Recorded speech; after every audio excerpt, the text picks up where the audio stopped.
Online class में आपका हार्दिक स्वागत एवं अभिनंदन। हम पढ़ रहे थे वाच्य परिवर्तन और वाच्य परिवर्तन की प्रारंभिक जानकारी हमने प्राप्त की थी। आज हम वाच्य परिवर्तन को आगे बढ़ाते हैं और जैसा कि आपको पता है 3 प्रकार के वाच्य होते हैं, कर्तृवाच्य, क्रमवाच्य और भाववाच्य। तो आज हम सीखते हैं कर्तृवाच्य को क्रमवाच्य में बदलना।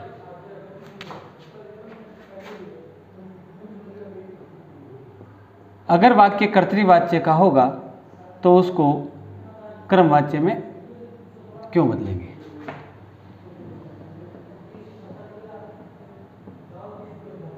क्रमवाच्य में तभी बदलेंगे जब उसमें कर्म होगा। इसका अध्ययन हम पहले कर चुके हैं। ये हमारी मुख्य हेडिंग है, बिंदु है। अगर वाक्य कर्तृवाच्य का होगा और उसमें क्रम होगा तो उसको क्रमवाच्य में बदलेंगे और क्रम नहीं होगा तो उसको भाववाच्य में। कर्म का मतलब ऐसा पद जिसमें द्वितीय विभक्ति हो, वह होता है कर्म। तो अगर क्रम है तो क्रमवाच्य में बदलेंगे, क्रम नहीं है तो भाववाच्य में। अब हमारे पास आज ऐसे वाक्य होंगे जिसके प्रत्येक वाक्य में क्या होगा? क्रम होगा। तो ऐसे वाक्य की पहचान जो कर्तृवाच्य का है और क्रमवाच्य में बदलने योग्य है, उसकी पहचान। तो कर्तृवाच्य की पहचान, क्योंकि सबसे पहले हमें पहचान करनी होगी वाक्य की कि वाक्य कर्तृवाच्य का है या नहीं है। कर्तृवाच्य की पहचान,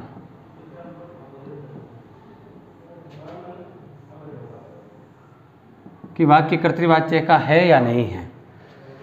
पहली पहचान, कर्ता में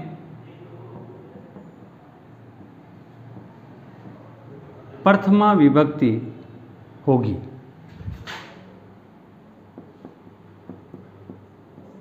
ये पहली पहचान है। अगर वाक्य कर्तृवाच्य का है तो उसमें कर्ता में हमेशा प्रथमा विभक्ति ही होगी। ये कर्तृवाच्य की पहचान है। दूसरी पहचान, कर्म होगा तथा कर्म में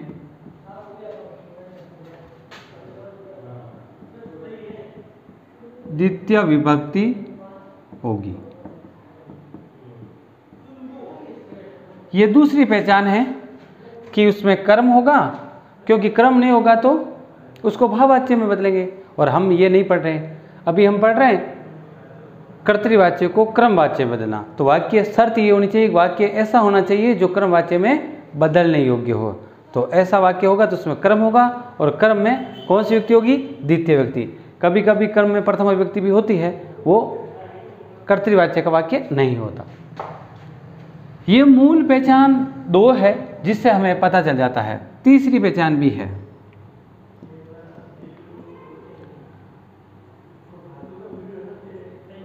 धातु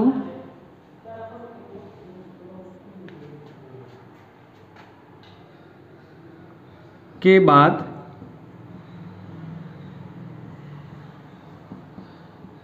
अतिरिक्त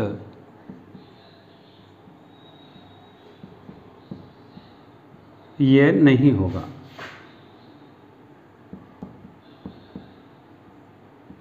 अतिरिक्त है का मतलब जहां ये धातु है पट, धातु क्या है? पट है, जबकि इसमें ये हो गया पठ्यते, इसका मतलब ये है वो अतिरिक्त है। ऐसा कोई वाक्य नहीं मिलेगा। कर्तृवाच्य में ये धातु होगी पट और इसके पीछे लग गया ती, इसका मतलब इसमें अतिरिक्त ये नहीं है। कई धातु ऐसी होती है जिसमें ये होता है, वो धातु का ये है, परंतु धातु के बाद अतिरिक्त ये नहीं होगा।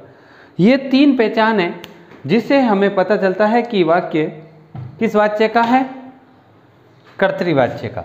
अब देखो जैसे उदाहरण कि ये वाक्य कर्तृवाच्य का है कि नहीं है। जैसे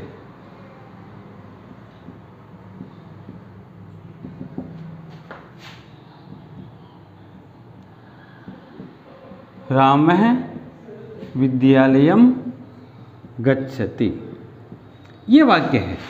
अब इस वाक्य में देखो और देखकर आपको ये पता करना है कि वाक्य किस वाच्य का है। क्या कर्तृवाच्य का है क्या? तो इस कर्तृवाच्य की पहचान क्या है? ये 3 पहचान है। पहली पहचान, कर्ता में क्या होगी? प्रथमा विभक्ति। इसमें कर्ता कौन है? राम है। तो इसमें ये राम है, इसमें प्रथमा विभक्ति है। राम शब्द की प्रथमा विभक्ति का एक वचन है, राम है। इसका मतलब ये पहली पहचान इसमें है। ठीक है। दूसरी पहचान, कर्म होगा तथा उसमें द्वितीय विभक्ति होगी। ये रहा कर्म, विद्यालयम ये कर्म है और इसमें ये द्वितीय विभक्ति है। विद्यालय शब्द की द्वितीय विभक्ति का एक वचन विद्यालयम। इसका मतलब ये शर्त भी इसमें लागू होती है। तीसरी कि धातु में अतिरिक्त ये नहीं होगा। यहाँ धातु है गच, गम धातु का बदला हुआ रूप हो गया गच। इसके बाद सीधा ती लग गया अवयव, ये बीच में नहीं है। इसका मतलब अतिरिक्त ये नहीं है। इसका मतलब ये तीनों बातें इसमें हो रही है। इसका मतलब वाक्य किस वाच्य का है भाई? ये वाक्य है कर्तृवाच्य का। अब जब वाक्य कर्तृवाच्य का होता है तो उसको या तो बदलते हैं क्रमवाच्य में या बदलते हैं भाववाच्य में। ये हम पहले पढ़ चुके हैं। कर्मवाच्य में तब बदलते हैं जब वाक्य में कर्म होगा और भाववाच्य में तब बदलते हैं जब वाक्य कर्तृवाच्य का हो परंतु उसमें कर्म नहीं हो। अगर वाक्य, अब ये वाक्य है, इसमें कर्म है क्या? ये रहा कर्म, क्योंकि इसमें द्वितीय व्यक्ति है, वो द्वितीय व्यक्ति होती है, वो कर्म होता है। इसका मतलब ये वाक्य किस वाच्य का है? कर्तृवाच्य का। किस में बदला जाएगा? कर्मवाच्य में। अगर इस वाक्य में से ये विद्यालयम शब्द या पद हटा दें और वाक्य केवल इतना रहे राम है गच्छति, तो वाक्य किस वाच्य का है? वाक्य ये किस वाच्य का है? ये कर्तृवाच्य का है, क्योंकि कर्ता में प्रथमा विभक्ति है, राम है प्रथमा विभक्ति। क्योंकि जब कर्ता में प्रथमा विभक्ति होती है वो सिर्फ कर्तृवाच्य का ही होता है। क्रमवाच्य और भाववाच्य में कर्ता में तृतीय विभक्ति होती है। तो इसका मतलब ये कर्ता में प्रथमा विभक्ति है, इसका मतलब ये कर्तृवाच्य का है। परंतु क्या इसमें कर्म है क्या? कोई शब्द नहीं है, कोई पद नहीं है जिसमें कर्म, वो कर्म वाला नहीं है। इसका मतलब इसको आप कर्मवाच्य में नहीं बदल सकते। इसको किस में बदलेंगे? भाववाच्य में। सबसे पहले आपको वाक्य देखना है कि वाक्य किस वाच्य का है और किस वाच्य में बदलने योग्य है। पहले ये पहचान है जिससे हमें पता चल जाएगा कि वाक्य कर्तृवाच्य का है और कर्मवाच्य में बदलने योग्य, क्योंकि अभी हम यही पढ़ रहे हैं कर्तृवाच्य का वाक्य और कर्मवाच्य में बदलने योग्य। तो कर्मवाच्य में बदलने योग्य वाक्य के लिए कर्म होना जरूरी है। जब कर्म नहीं होगा तो उसको कर्मवाच्य में नहीं बदलेंगे। तो यह 3 पहचान है जिससे हम पता कर सकें कि वाक्य किस वाच्य का है? कर्तृवाच्य का है और उसको किस वाच्य में बदलेंगे? कर्मवाच्य में बदलेंगे। अब जब आपको पूरा पक्का हो गया कि वाक्य कर्तृवाच्य का है और क्रमवाच्य में बदलने योग्य है तो बदलेंगे तो क्या करना है? परिवर्तन करना है। तो अब लिखेंगे कि कर्तृवाच्य से क्रमवाच्य में बदलते समय क्या परिवर्तन करेंगे? निम्न परिवर्तन करेंगे। वो अब लिखेंगे। ये तो थी ऐसे कर्तृवाच्य की पहचान जो क्रमवाच्य में बदलने योग्य है, क्योंकि हमारा हेडिंग यही है कर्तृवाच्य को क्रमवाच्य में बदलना। तो इसका आप स्क्रीनशॉट ले लीजिए। अब हम लिखेंगे अगला बिंदु, कर्तृवाच्य को क्रमवाच्य में बदलते समय निम्न परिवर्तन करेंगे।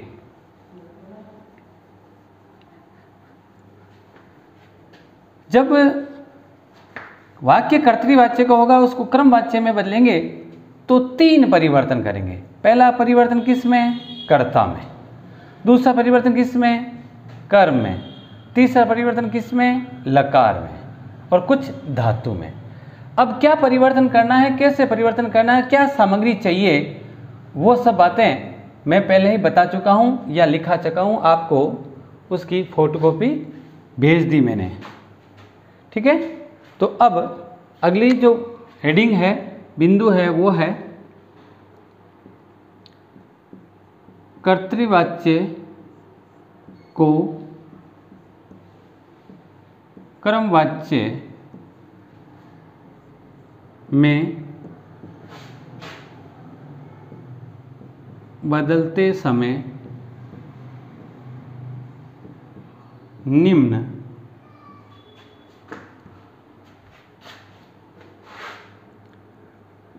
परिवर्तन करेंगे।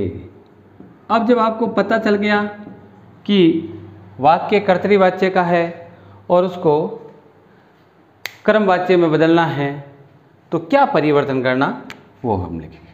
तो निम्न परिवर्तन करेंगे। नंबर 1, कर्ता में प्रथमा की जगह कर्ता में प्रथमा की जगह तृतीया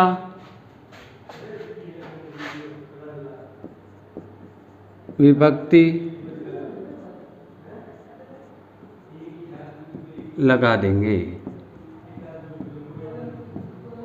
कर्ता में प्रथम विभक्ति होगी, उसकी जगह कौन सी विभक्ति लगानी है? तृतीया विभक्ति लगानी है। वचन में परिवर्तन नहीं होगा। वचन का परिवर्तन का मतलब अगर प्रथम विभक्ति का एक वचन है तो तीसरी विभक्ति का एक वचन ही आएगा। अगर प्रथम विभक्ति का द्विवचन है तो तृतीया का द्विवचन आएगा। वचन वही रहेगा जो प्रथमा का है। ये हमेशा ध्यान रखना। कहीं पर भी आप विभक्ति लगाते हो, पहली की जगह तीसरी और तीसरी जगह पहली, पहली की जगह दूसरी और दूसरी की जगह पहली, अगर जहाँ विभक्ति में परिवर्तन होता है वहाँ केवल विभक्ति बदलती है, वचन नहीं बदलता। ये हमेशा ध्यान रखना। वचन वही रहेगा जो प्रश्न में है। अगर एक वचन है तो तीसरी का एक वचन आएगा, द्विवचन है तो द्विवचन आएगा और बहुवचन है तो बहुवचन आएगा। ये बात लिखाने की आवश्यकता नहीं है, आपको याद रखनी है। दूसरा परिवर्तन क्या करना है? कर्म में कौन सी विभक्ति होगी भाई? कर्तृवाच्य में द्वितीय विभक्ति। उसका क्या करना है? कर्म में द्वितीया की जगह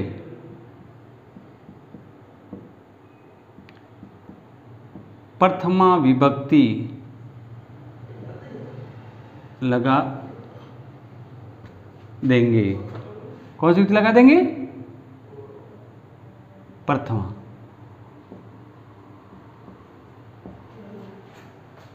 कर्म में द्वितीया की जगह प्रथमा लगा देंगे। तीसरा परिवर्तन,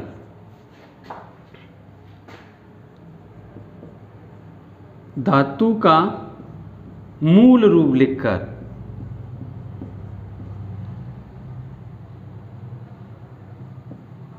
धातु का मूल रूप मतलब आपको वाक्य हम कई बार पढ़ते हैं गच्छति, परंतु वास्तव में यह धातु का मूल रूप नहीं है। अगर सब पद है गच्छति और पूछ ले इसमें धातु कौन सा है तो हम गच्छ धातु नहीं बता सकते। मूल कौन सा है? गम। तो धातु का इसमें मूल रूप लिखते हैं। धातु का मूल रूप लिखकर उसमें यदि जरूरी हुआ तो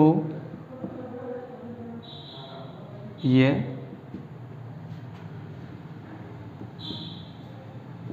जोड़ देंगे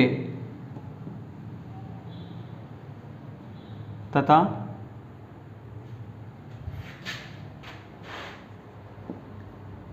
अंत में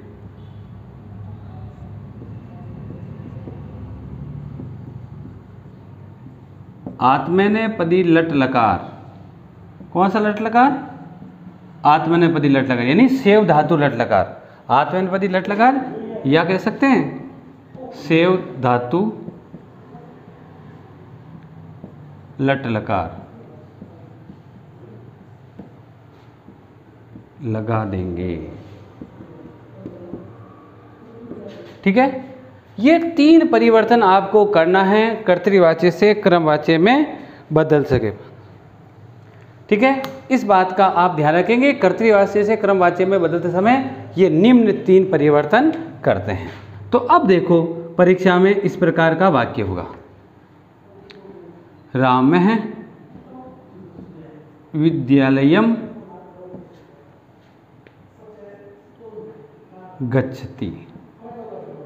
अब इस वाक्य को और ऐसा होगा और नीचे लिखा होगा वाच्य परिवर्तनम कुरुत, अर्थात वाच्य बदलो। तो सबसे पहला काम करना है, आपको देखना पड़ेगा वाक्य को कि ये वाक्य किस वाच्य का है, तो और किस वाक्य का है और किस वाच्य में बदलने योग्य है। तो सबसे पहला हम देखेंगे कि वाक्य किस वाच्य का है। तो देखिए ये कर्ता है, कर्ता में कौन सी विभक्ति है, प्रथमा विभक्ति। इसका मतलब एक शब्द, इस पद को या शब्द को देखते ही पता चल जाएगा कि वाक्य किस वाच्य का है। कौन सी विभक्ति है भाई, प्रथमा विभक्ति। क्योंकि मैंने आपको जो नोट्स भेजे थे उसमें विभक्तियाँ लिखी हुई है प्रथमा से लेकर तृतीया तक, और इसमें काम आएगी केवल प्रथमा से तृतीया तक। तो तृतीय विभक्ति तक विभक्ति की याद होनी चाहिए। तो इसमें कर्ता में कौन सी विभक्ति है, प्रथमा विभक्ति। और कर्तृवाच्य में केवल कर्ता में प्रथमा विभक्ति ही होती है। कर्मवाच्य और भाववाच्य में कर्ता में प्रथमा विभक्ति नहीं होती, तृतीय विभक्ति होती है। इसका मतलब इस एक पद को देखते ही हमें ये पता चल जाएगा कि वाक्य किस वाच्य का है। पता चल गया ना कन्फर्म, वाक्य कर्तृवाच्य का है क्योंकि कर्ता में प्रथमा विभक्ति है। बाकी देखने की आवश्यकता नहीं है।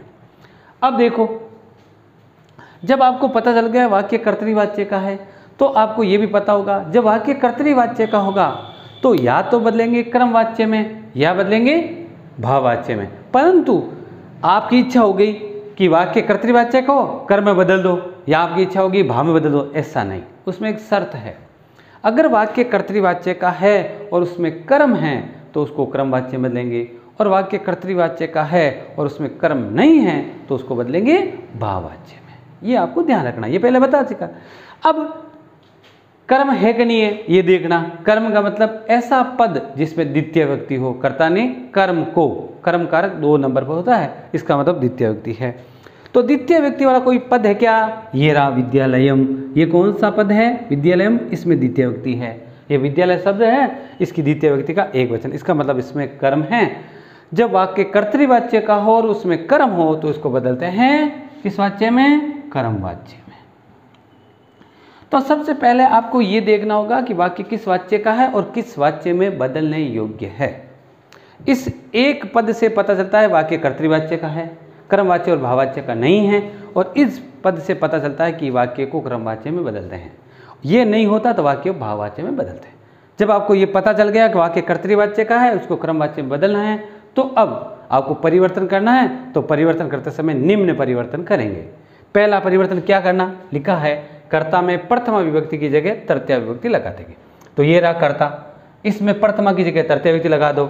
शब्द है राम है, राम शब्द की तृतीय विभक्ति का कौन सा वचन, एक वचन। एक वचन क्यों, क्योंकि ये एक वचन है। तो राम की तृतीय विभक्ति एक वचन क्या होता है, रामेण। तो पहला परिवर्तन कर्ता में करना है। कर्ता में प्रथमा की जगह लगानी है तृतीय विभक्ति। यहाँ द्विवचन होता तो यहाँ भी तीसरी के द्विवचन होता, यहाँ बहुवचन होता तो यहाँ भी बहुवचन होता। जो कर्ता का कोई भी पद है उसकी तीसरी विभक्ति आपको लगानी है, वचन में परिवर्तन नहीं करना। पहला परिवर्तन। दूसरा परिवर्तन, कर्म में द्वितीय विभक्ति की जगह क्या लगानी है, प्रथमा विभक्ति लगानी है। ये कर्म रहा, ये विद्यालयम, तो इसकी ये कौन सी विभक्ति है, द्वितीया। अब इसमें कौन सी विभक्ति लगानी है आपको, प्रथमा। तो पहला पद लिखो, ये पद है विद्यालय। अब इस विद्यालय पद में लगानी है प्रथमा विभक्ति का वचन। कौन सा लगाना, ये कौन सा वचन है भाई, ये एक वचन है, इसलिए यहाँ एक वचन लगेगा। अगर ये द्वि होता तो द्विवचन लगता। अब विद्यालय शब्द अकारांत है और पुल्लिंग है, इसका मतलब इसकी प्रथमा विभक्ति का एक वचन क्या होता है, विद्यालय है। ये प्रथमा विभक्ति का एक वचन। प्रथमा विभक्ति क्यों लगी, क्योंकि कर्मवाच्य में कर्म में प्रथमा विभक्ति लगती है, तो लगी प्रथमा विभक्ति एक वचन, इसलिए कि यहाँ एक वचन है। ये दो परिवर्तन। तीसरा परिवर्तन क्या है, धातु का मूल रूप लिखकर। यहां धातु आपको क्या दिखती है, गच्छ, परंतु वास्तव में ये धातु गच्छ नहीं है। अब इस गच्छ का मूल रूप क्या है, मूल धातु क्या है, वो है गम। तो धातु का मूल रूप लिखकर ये लिख दिया, धातु का मूल रूप। गम है उसका में आधा होता है, तो ऐसा लिखो या ऐसा लिखो, ये हो गई धातु का मूल रूप लिख दिया। गम है धातु, लिख दिया। धातु का मूल रूप लिखकर यदि उसमें जरूरी हुआ तो ये जोड़ देंगे। अब ये जरूरी है या नहीं इसकी कैसे पता चलेगा, अब धातु देखो, अब धातु के अंत में ये है क्या, है तो आपको जरूरी नहीं है, और नहीं तो ये जोड़ना है। अब गम में लास्ट में मैं है, ये है नहीं, इसलिए ये जोड़े, ये जरूरी है। ये आना चाहिए, 2 बार नहीं आना चाहिए। धातु में आगे तो ठीक, नहीं तो आपको मन से जोड़ना। तथा जोड़ देंगे, जोड़ दिया, तथा अंत में आत्मनेपदी लट लकार यानी सेव धातु लट लकार। इसमें प्रश्न में पदी लट लकार है, क्योंकि हमारे पाठ्यक्रम में केवल लट लकारी है, वाक्य केवल लट लकार का ही मिलेगा, अन्य नहीं मिलेगा। तो इसमें आत्मनेपदी लट लकार लगाना है। आत्मनेपदी लट लकार यानी सेव धातु लट लकार। अब उसके अवयव लगेंगे, सेवते, सेवेते, सेवंते वाला अवयव लगेगा। तो यह अब देखो, ये गच्छ धातु पट धातु लट लकार का कौन सा पुरुष का कौन सा वचन है भाई? प्रथम पुरुष का एक वचन। तो क्या यहाँ भी प्रथम पुरुष का एक वचन आएगा? क्या आएगा? ये नहीं आएगा, ये अलग बात है। या ये पुरुष कौन सा आएगा? ये निर्भर करता है कर्ता पर। इस वाक्य में कर्ता कौन है? राम। तो ये राम में कर्ता है, इसलिए लगा था प्रथम पुरुष एक वचन।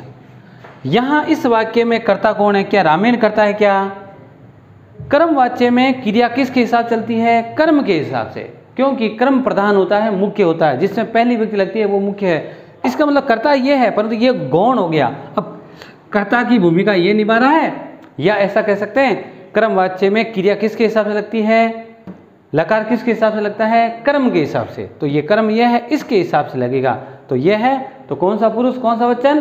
प्रथम पुरुष का एक वचन। तो सेव धातु लट लकार प्रथम पुरुष एक वचन क्या है? सेवते। तो सेव से बनता है सेवते, तो गम्य से बनेगा गम्यते। तो इस प्रकार ये हुआ कर्तृवाच्य से क्रमवाच्य में बदलना। कर्तृवाच्य से क्रमवाच्य में बदलते समय आपको ये 3 परिवर्तन करने हैं। इनके अलावा कोई और चौथा परिवर्तन नहीं करना। इनके अलावा कोई अन्य शब्द लिखे हैं तो उसमें कोई परिवर्तन नहीं होगा। आया कि नहीं है समझ में? एक उदाहरण और करते हैं।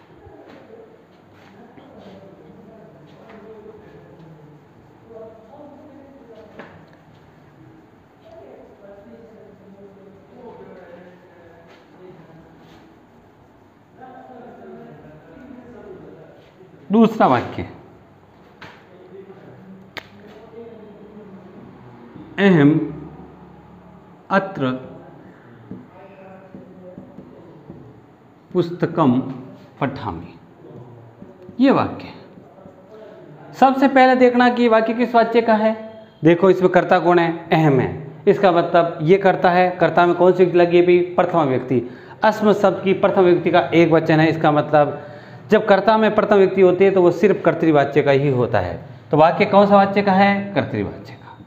किससे बदलेंगे? कर्म है क्या? कर्म है तो क्रमवाच्य में, कर्म नहीं तो भाववाच्य में। तो इसमें क्या है? ये पुस्तकम, ये रहा कर्म, क्योंकि कर्म वह होता है जिसमें द्वितीय व्यक्ति होती है।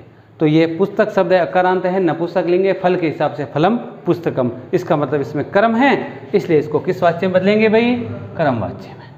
अब वही बात, जब आपको पता चल गया वाक्य कर्तृवाच्य का है और क्रमवाच्य में बदलने योग्य है, तो कितने परिवर्तन करने हैं? वही 3 परिवर्तन करना है। पहला कर्ता में, दूसरा ये कर्ता है, दूसरा इस कर्म में, और तीसरा इस लकार में। बाकी परिवर्तन नहीं करना। बाकी क्या बच गया? ये अत्र बच गया, इसमें कोई परिवर्तन नहीं होगा। इसको ऐसे कैसे लिख देंगे। पहला परिवर्तन करना है कर्ता में। कर्ता में क्या करना है? पहली की जगह तृतीय व्यक्ति, प्रथम व्यक्ति की जगह तृतीय, अहम की जगह क्या हो गया? मैया।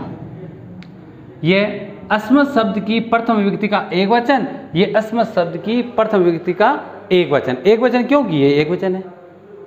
हो गया। ये कर्ता में पहली की जगह तीसरी व्यक्ति। अब दूसरा परिवर्तन करना है कर्म में। कर्म में दूसरी व्यक्ति की जगह लगानी है प्रथमा विभक्ति। तो शब्द क्या है? पुस्तक। इसमें लगानी है कौन सी व्यक्ति? प्रथमा विभक्ति। वचन कौन सा? एक वचन। तो इसकी प्रथम व्यक्ति एक वचन क्या होगा? पुस्तकम ही होगा। एक जैसा क्यों हो गया भाई? ये भी पुस्तकम है, ये भी पुस्तकम है। फिर परिवर्तन कहाँ हुआ? परिवर्तन हो गया क्योंकि जो अकारांत नपुंसक लिंग है उसमें प्रथम व्यक्ति और द्वितीय व्यक्ति एक जैसी है। जैसे फलम फले फलानी, ये प्रथम व्यक्ति है और द्वितीय व्यक्ति भी यही है, फलम फले फलानी। इसका मतलब पुस्तकम, ये प्रथमा और द्वितीय दोनों एक ही है, इसलिए मैंने परिवर्तन कर दिया, दूसरी की जगह पहले लिख दी, परंतु आपको दिखेगा नहीं। अब आपको करना है तीसरा परिवर्तन। तीसरा करना क्या? धातु का मूल रूप लिखकर। ये धातु का मूल रूप यहाँ पट है, ये मूल रूप इसका यही है। तो धातु का मूल रूप लिख दिया। यदि जरूरी हुआ तो ये जोड़ देंगे। क्या जरूरी है? क्या है? क्योंकि ये नहीं है तो ये जरूरी हुआ तो ये जोड़ देंगे। जोड़ दिया। और अब आपको लगाना है क्या, सेव धातु लट लकार के अवयव, सेवते, सेवते, सेवंते वाला अवयव लगाना। अब देखो इस वाक्य में कौन सा पुरुष का कौन सा वचन आया भाई, उत्तम पुरुष का एक वचन। तो क्या इसमें भी उत्तम पुरुष का एक वचन आएगा क्या, नहीं आएगा। क्यों नहीं आएगा, क्योंकि इसमें कर्ता की भूमिका यानी ये लकार का पुरुष और वचन किसके हिसाब से लग रहा था, इस अहम के हिसाब से लग रहा था। और जबकि इस वाक्य में कर्म वाच्य में वो किसके हिसाब से लगता है, कर्म के हिसाब से। क्यों लगता है, क्योंकि कर्म इसमें प्रधान होता है, मुख्य होता है, इसलिए जो घर का मुख्य होता है कार्य उसी के हिसाब से चलता है। ये घर इस वाक्य में ये मुख्य था, इसलिए सब काम इसके हिसाब से हो रहे थे, और इसमें ये मुख्य है इसलिए कार्य इसके हिसाब से होगा, इसलिए इसमें पुरुष और वचन इसके हिसाब से लगेगा, इसलिए उत्तम पुरुष नहीं लगेगा। उत्तम पुरुष तब लगता है जब कर्ता अहम, आवाम और वयम हो, तो इसलिए इसमें कर्ता अहम, आवाम, वयम नहीं है, इसलिए उत्तम पुरुष नहीं लगेगा। तो चलो मध्यम पुरुष लगेगा क्या, मध्यम पुरुष तब लगता है जब कर्ता त्वम, युवाम, यूयम हो। क्या करता है इसमें त्वम, युवाम, यूयम, ये कर्ता की भूमिका निभा रहा है, यानी ये प्रधान है क्या, नहीं है। इसका मतलब कौन सा पुरुष लगेगा, प्रथम पुरुष। वचन कौन सा, ये कौन सा वचन है भाई, एक, इसलिए प्रथम पुरुष का एक वचन। सेव धातु लट लकार प्रथम पुरुष एक वचन क्या है, सेवते, इसलिए हो जाएगा सेव से बनता है सेवते, इसलिए पट से बनेगा पठ्यते। ये 3 परिवर्तन कर दिए। इसके अलावा जितने भी शब्द हैं उनको वैसे के वैसे लिख देंगे, इसलिए अत्र को यहाँ ऐसा कैसा उतार दो बस। तो ये हो गया कर्तृवाच्य से क्रमवाच्य में बदलना। आज की वीडियो में बस इतना ही, धन्यवाद। बाकी पढ़ेंगे अगले वीडियो में।